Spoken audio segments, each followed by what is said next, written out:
river looks pretty lazy, pretty laid back when you see it, but that river is partially what we have to thank for what we are looking at here today. Back in 1996, New Year's Eve, we had a lot of people come into Yosemite Valley to bring in the new year. What they didn't know was they were going to be visited by this warm tropical storm system that developed over in Hawaii, the Pineapple Express. Now that but this is called Valley View. Ansel Adams, as a young kid coming up here into the valley with his parents just bought him a little toy camera that actually worked. But this was the first. We'll be here for about a good 10 minutes. And over to the front left, there's the flood water level, how much water was here in 97. Now there are two things that we want to ask of you here. First off, we want to ask, first of all, most important, as you get off, you see we're right by the road, do be careful of the oncoming traffic. Second, we want to ask that you do stay up on the sidewalk. You can see the waters are moving pretty fast here. Also, we want to ask, this is the only stop that has a bathroom possibility right across the street. If you want to utilize that, we ask that you do that first.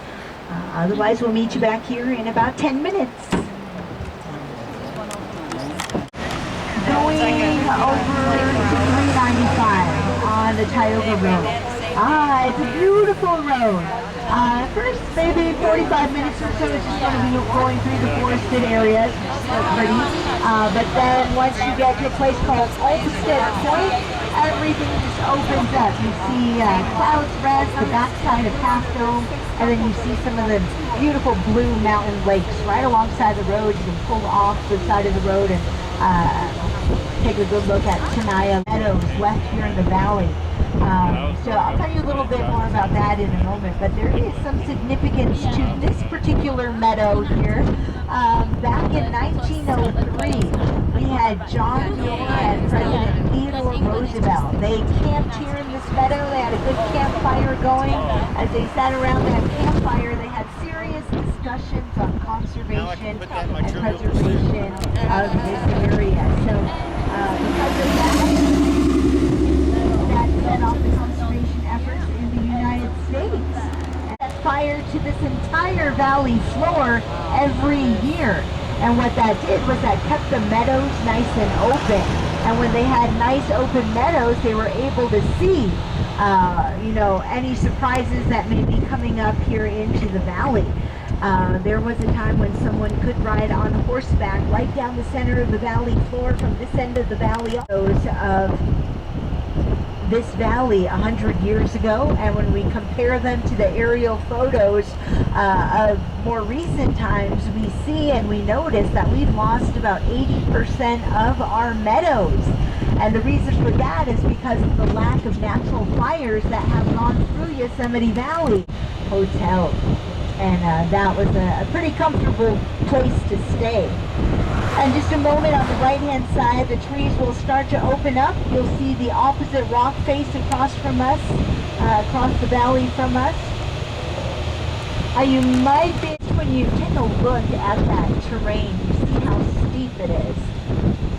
So it should be about right here, a third of the way down, a very faint line through the trees. And looks like along, you can kind of see it continue this way above that little bluff there. Well, that stagecoach road was so narrow, it just fit the stagecoach all the way up till 2 years ago. 2 years ago was the first time we went over the 4 million mark. We had over 4 million visitors visit Yosemite Valley. Now, when we start to have visitation like that, that's growing every year. How do we protect this place? All right, now we are approaching our second stop. This is called Valley View. I'm sorry, this is called Tunnel View. And it is named appropriately for this 4,000-foot long tunnel you see right ahead of us there. 10 minutes. We also have some water available up here in the front. Please help yourself if you're feeling thirsty. Only thing we ask, watch out for traffic.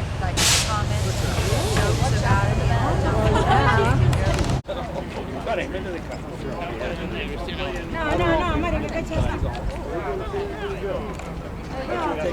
Ya escritura, Amare. No, they can't go that far off. They'll be off screen. Yeah, Maybe get half and half. No, the whole group.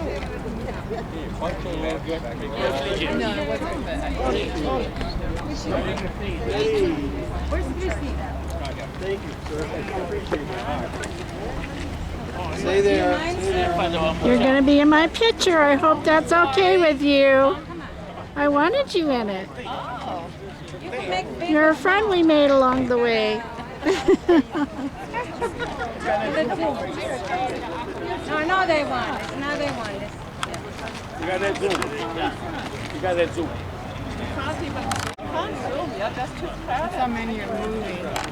Fences around those sequoia trees. The reason for that is because the roots of the sequoia are very shallow. They're very fragile. The roots of the sequoia go into the ground a good 6 feet.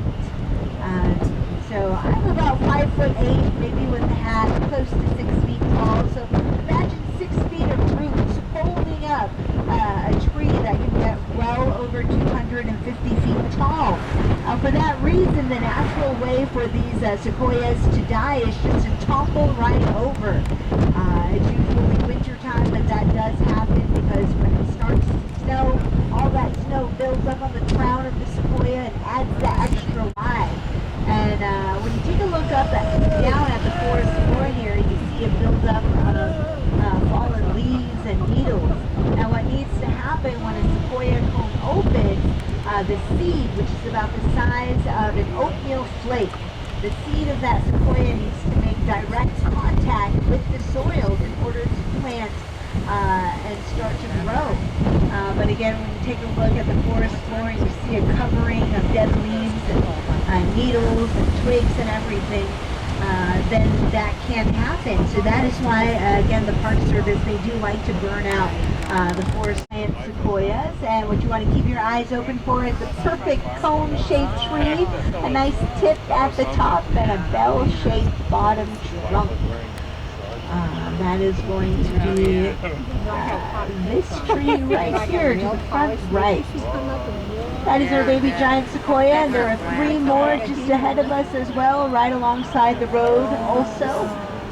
But you see how the bottom kind of bells out. That looks like Those that one we that's in estimate at Gerald, about used to be in Gerald's yard. 150 years old. So the 3 other trees will be right up here. Again, the perfect cone-shaped tree, nice tip at the top. Those 2 there. And then this one right here, right by the road. Baby giant sequoia. She was talking about going to Sequoia.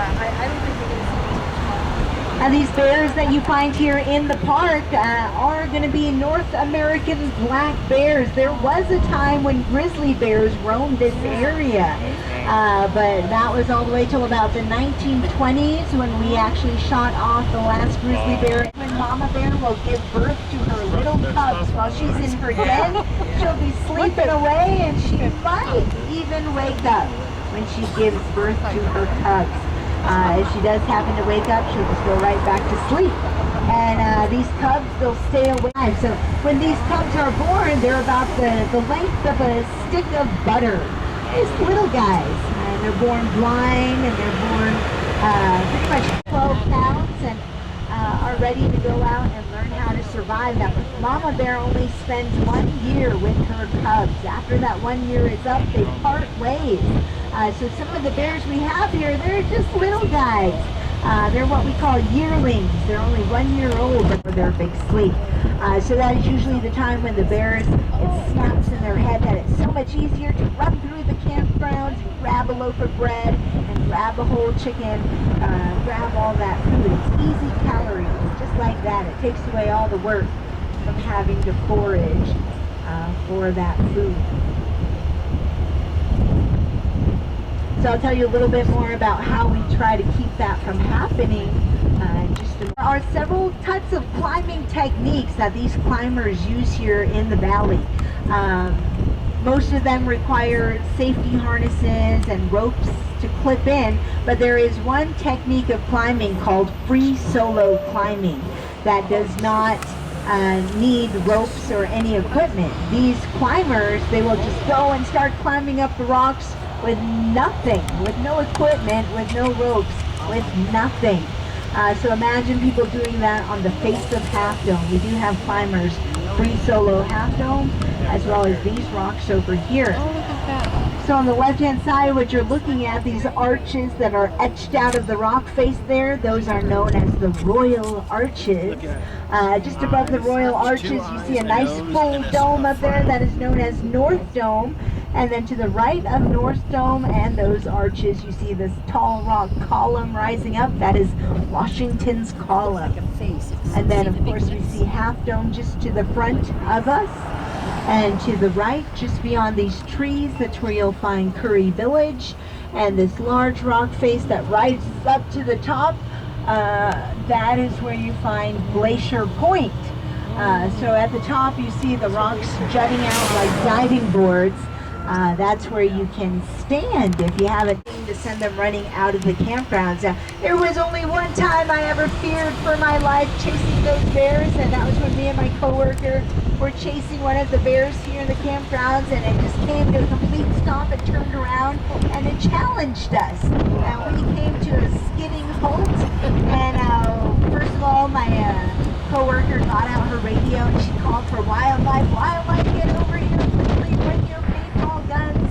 And what the bear ended up doing was it started clacking its jaws, noticed the loud sound, it started huffing, breathing really loud like a bull, and started stomping its front paws, and there was a little dust cloud going in the air. And then it did what's called a bluff charge. And the bluff charge, it fakes like it's going to run at you, but about 98% of the time it won't follow through with that charge. Thankfully, the wildlife showed up and we were able to get out of that sticky situation. Over here to the left, that's where you find Glacier Point.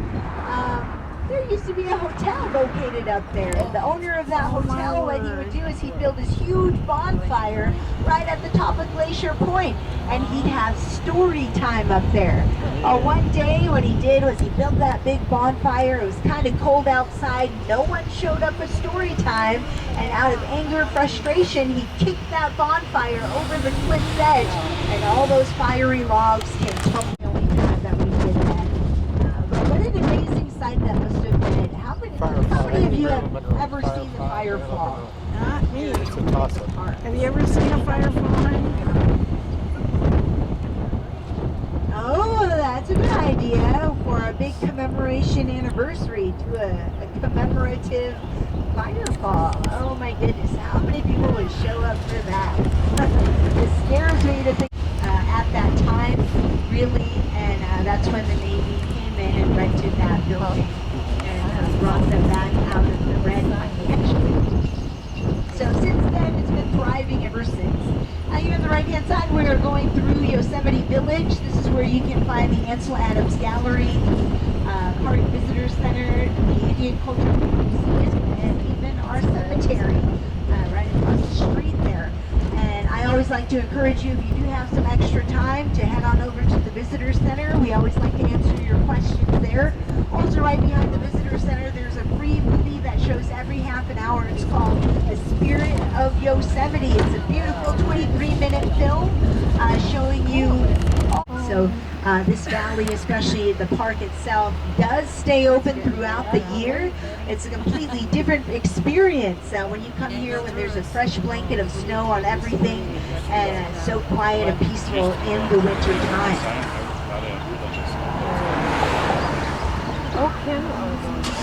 As you're there on the Lost Arrow Spire, and I always like to take a look at that spire every day, because every so often there are climbers that will climb down and then to sit on that spire. Every so often climbers take it a step further and they extend a slack line across. It's somewhat of a tightrope walk. I don't know what that is. Clint, do you know what that shiny stuff is on the rock up there? It's like mica. something like that. Oh, So the same step as that we That's was the looking pretty at when we was amazing coming thing up here. about It's a mineral, this park, isn't it? about this place. It inspires people. I thought it was soapstone. We were trying to find soapstone on the way over here. He kept Used to be a parking lot. I remember that used to be a parking lot. The buses were parked there, but now we have restored it back to its